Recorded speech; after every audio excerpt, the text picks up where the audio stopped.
છેલ્લા ઘણા સમયથી વડોદરાનો વિકાસ રોકાયો છે। રાજ્યના મુખ્યમંત્રીએ પણ આ બાબતે ટકોર કરી છે। તેમ છતાં સ્થાનિક શાસકો તેમજ અધિકારીઓના પેટનું પાણી હાલતું નથી। શહેરના રસ્તાઓમાં ગુણવત્તાવિહીન કામગીરી થતી હોય છે, છતાં પણ કોન્ટ્રાક્ટરો સામે અધિકારીઓ યોગ્ય કાર્યવાહી કરતા નથી અને પ્રથમ વરસાદે જ શહેરના રસ્તા પર ભૂવાનું આગમન થતું હોય છે। ગુરવા ખાતે આવેલા મધુનગર 4 રસ્તા પાસે પણ પાલિકા તંત્રના પ્રતાપે ભૂવા પડ્યા છે। 8 થી 9 મોટા ભૂવાઓ પડતા રાહદારીઓને મુશ્કેલીનો સામનો કરવાનો વારો આવ્યો છે।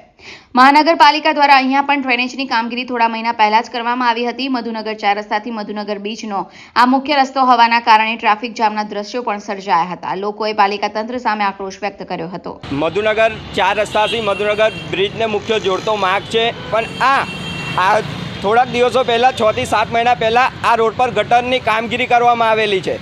જ્યારે ગટરની કામગીરી કરવામાં આવી ત્યારે જે તે કોન્ટ્રાક્ટરે આ રોડ બનાવ્યો તો એવું લાગ્યું છે કે આ રોડ પોલમપોલ થયેલી છે। જો પોલમપોલ થઈ ના હોત તો આ પહેલા જ વરસાદમાં ભૂવા નગરી ના બનત, પણ આ નેતાઓને આ જ અધિકારીઓના મિલીભગતથી આપણા વડોદરાનું નામ ખડોદરા નગરી કરી દીધી। જ્યારે રાજ્યના મુખ્યમંત્રીને ભાજપના CR પાટીલ સાહેબ આવીને એવું કહેતા હોય કે તમારું વડોદરા કામ પાછું રહી ગયું છે, તો આ નેતાઓ આ અધિકારીઓના લીધે જ આપણું વડોદરા પાછું રહી ગયું છે। પણ જો નેતાઓને અધિકારીઓને શરમ હોય તો હજુ બી જાગી જાય, બાકી આ પ્રજા જાગશે તો તમને કહીના બી નહીં રાખે।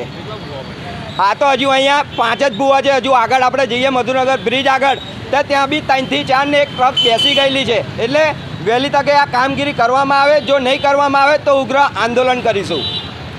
સબીર